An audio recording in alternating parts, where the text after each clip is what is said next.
बांके बिहारी कृष्ण मुरारी बंसी बजैया रास रचैया गोवर्धन गिरिधारी गिरिधारी बलिहारी तो पे जाऊं मैं वारी। अध्याय 13 खेत्र खेत्र युग विभाग योग। अर्जुन श्री कृष्ण भगवान के चवे थो त हे प्रभु प्रकृति छाखे था चवन परख छाखे था चवन खेत्र छाखे था चवन खेत्र युग छाखे था चवन ज्ञान छाखे था चवन गय छाखे था चवन। हे स्वामी कृपा करे इन्हनि सवालनि जा जवाब ॿुधायो। श्री कृष्ण भगवान अर्जुन जा ये प्रेम भरिया सवाल ॿुधी ख़ुशीअ मां चवण लॻो त हे अर्जुन ही जा माण्हू जी दया है तंहिंखे खेत्र चवनि था। खेत्र छो था चवनि? जो ही जीव जॾहिं 84 लख जूणियूं भोगे मनुष्य देह में अचे थो तॾहिं चेतन थिए थो। कहिड़ो चेतन? परमात्मा खे सुञाणे थो। हिन दया खे पाए चङा मदा कर्म करे थो पाप ऐं पुण्य जो फल पाए थो। माण्हुनि खां सवाइ ॿियनि देहधारियुनि खे न को पाप आहे न को पुण्य आहे। मानिक दया खे पाप पुण्य थिए थो। खेत्र गए बि इन खे ई चवनि जेको शरीर रूपी खेत्र खे ॼाणण वारो हुजे। हे अर्जुन इहो तूं मूंखे ॼाण मुंहिंजो ध्यानु कर। खेत्र ऐं खेत्र गए ॿिन्ही खे ॼाणे थो उहो मुंहिंजो मत जो ज्ञान आहे। ही हाणे खेत्र जेका देह आहे उन जो विस्तार ॿुध। हिन देह जो ठाठ केतिरनि ई शयुनि मां ठहे थो जिन जो विस्तार ऋखेश्वरनि घणनि प्रकारनि सां कयो आहे। वेदन बि चयो आहे शरीर खेत्र में 5 तत्व आहिनि आकाश पवन अग्नि जल ऐं पृथ्वी। पृथ्वीअ जो अंश हिन देह जो मांस आहे। जल जो अंश रत आहे। अग्नि जो अंश पेट में जठार अग्नि आहे। पवन जो अंश साह आहे। आकाश जो अंश पोलड़ आहे। 5 ई महाभूत देह में आहिनि। मन बुद्धि चित्त ऐं अहंकार इहे 4 ई अंतःकरण में आहिनि।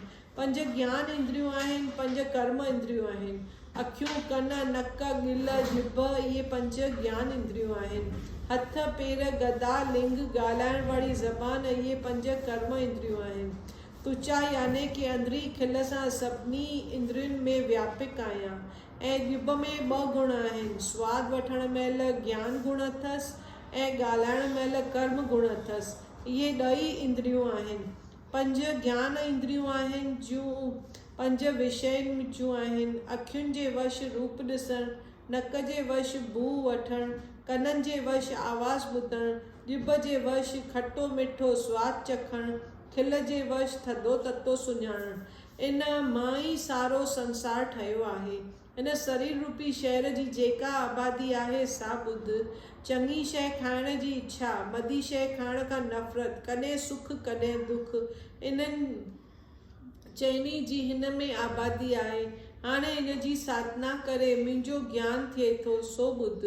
पहिरियां ई त निर्माण रहे पंहिंजी पूॼा ऐं मानता न कराए गुरु ग्रस्त थी न विहे मन वचन ऐं कर्म सां सभिनी जी शेवा में रहे पाखंड करे पदम आसम ठाहे न विहे बगुल वांगे अखियूं ॿूटे न विहे जीअं माण्हू सम्झनि को वॾो संत आहे। अंदरि वासना खाइण पीअण जी हुजेसि अहिड़ो पाखंडी न हुजे। मन वचन ऐं शरीर सां कंहिंखे दुख न ॾिए मतिलब त मन में कंहिंसां बुराई न रखे वाणी सां कंहिंखे बुरो न चवे शरीर सां कंहिंखे मारे न खेसि जेको दुख ॾिए तंहिंसां बि बुराई न करे बल्कि धीरज धारे सभ सां आधीन थी हले। जेको मुंहिंजो ज्ञान बरताइण वारो गुरु हुजे तंहिंजी शेवा करे पाणी ऐं मिटीअ सां पंहिंजी देह खे पवित्र करे मन ऐं इंद्रियुनि खे भोगनि खां उदास करे अहंकार खां परे रहे। जेको प्राणी हिन साधना करे थो उहो जन्म मरण आदि दुखनि खां मुक्त थींदो।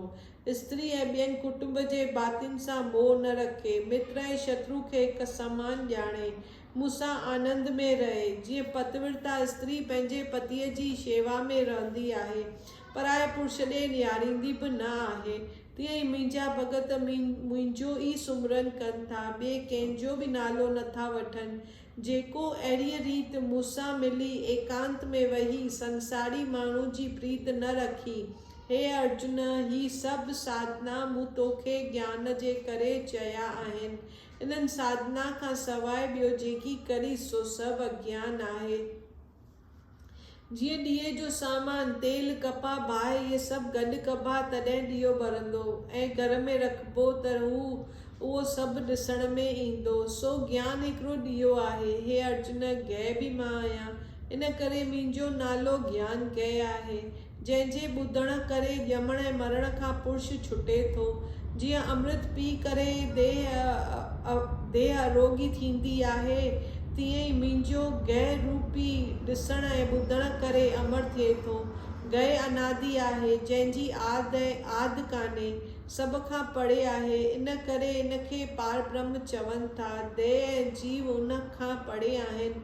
अखियूं, हथ,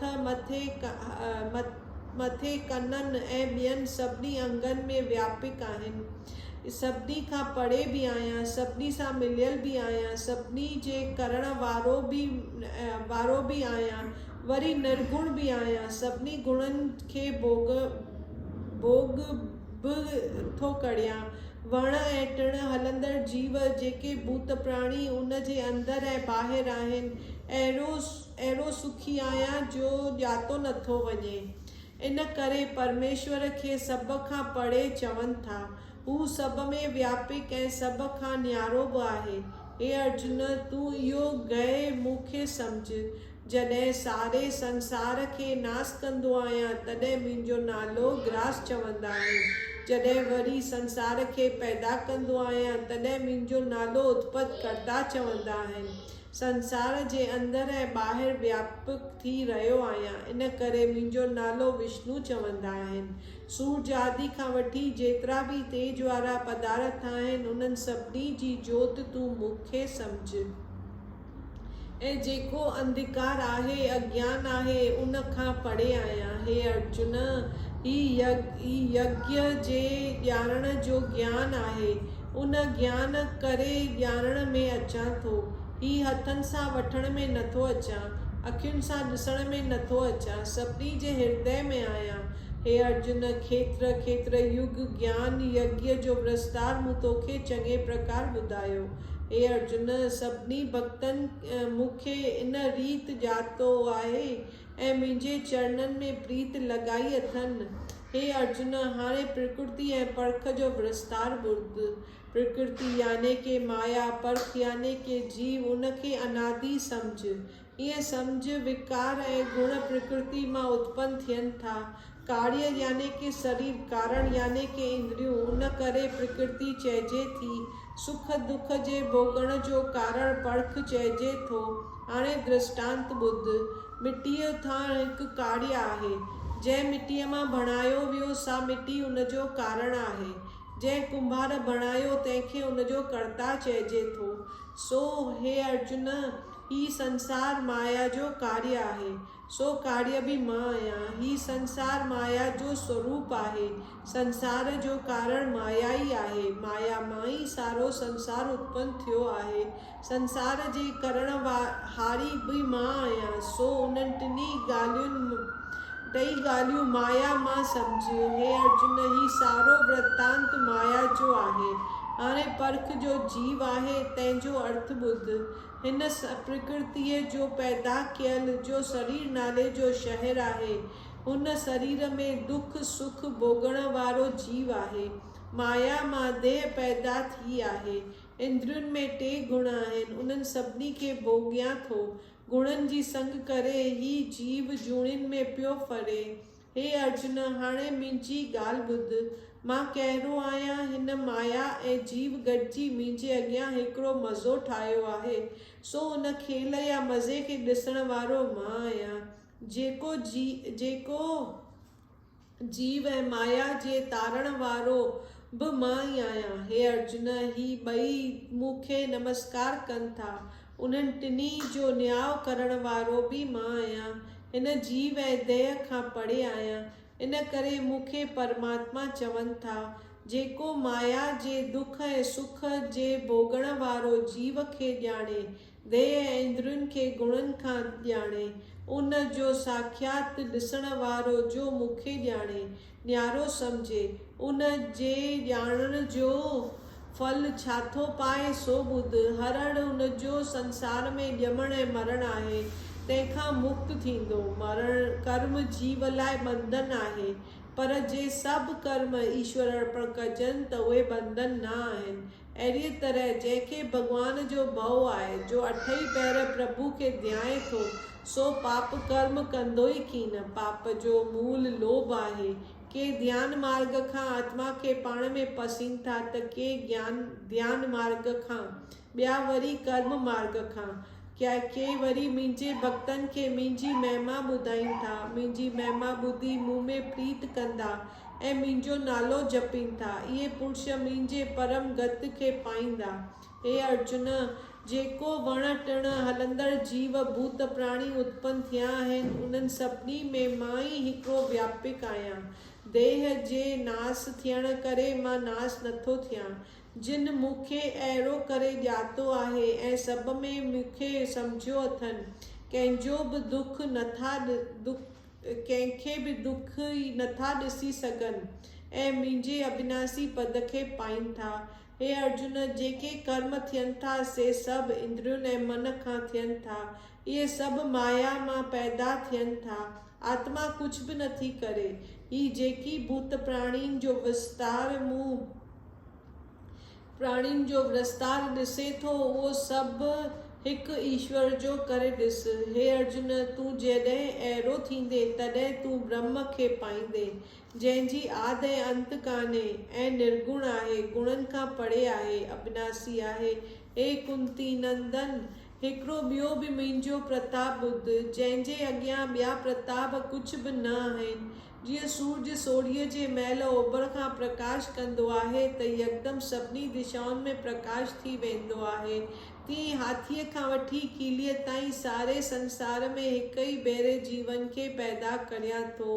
हिक ई वक़्तु सभिनी जी प्रार्थना ॿुधां थो। जेकी बि जीव ज्ञान जे अखियुनि सां मुंहिंजो प्रताप वीचारे ऐं मुंहिंजी स्तुति करे त श्री कृष्ण भॻवानु धन्य आहे, जो हिकु खिन में सारे संसार खे पैदा करे थो।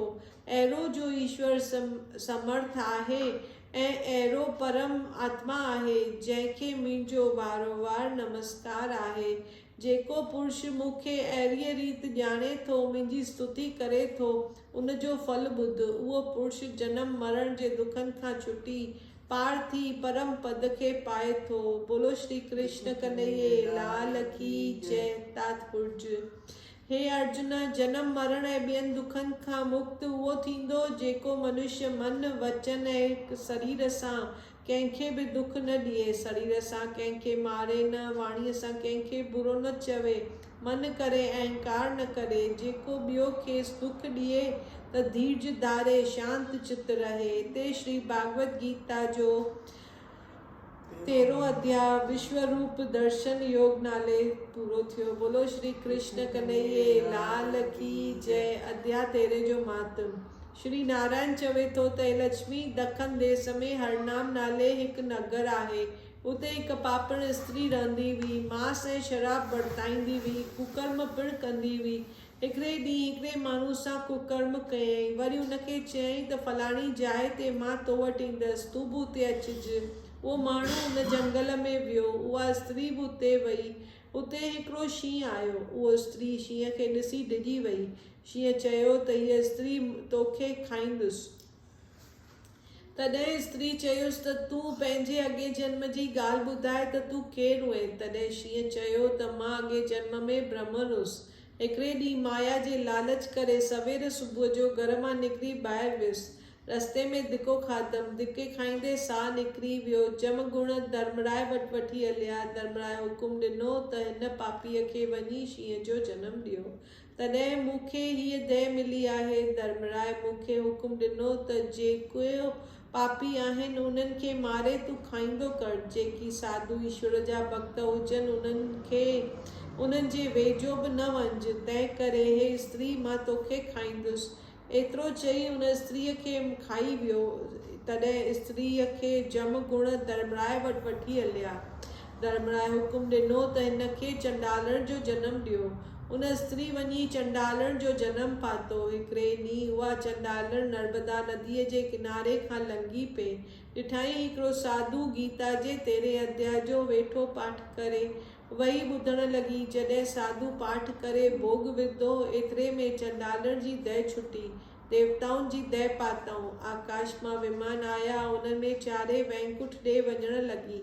तॾहिं साधु पुछियोसि, अरे चंडालनि, तो कहिड़ो पुण्य कयो जंहिं करे वैकुंठ ॾे थी वञे? तॾहिं चंडालनि चयो त हे साधु, मूं न तुंहिंजे पाठ खे ॿुधो आहे, तंहिं करे मां देवलोक ॾे थी वञा। साधु हथ ॿधी वेनती करे चवण लॻो त गीता जे हिकिड़े श्लोक जो पाठ शींहं जे निमित्त ॾे त शींहं जो बि मोक्ष थिए। तॾहिं साधु हिकु श्लोक जो फल उन शींहं जे निमित्त ॾिनो, शींहं जी बि मुक्ति थी पई। पोइ ॿई वावनि में चढ़ी वैकुंठ ॾे रवाना थिया। साधु बि 13 अध्याय जो पाठ कंदे मुक्तिअ खे प्राप्त थियो।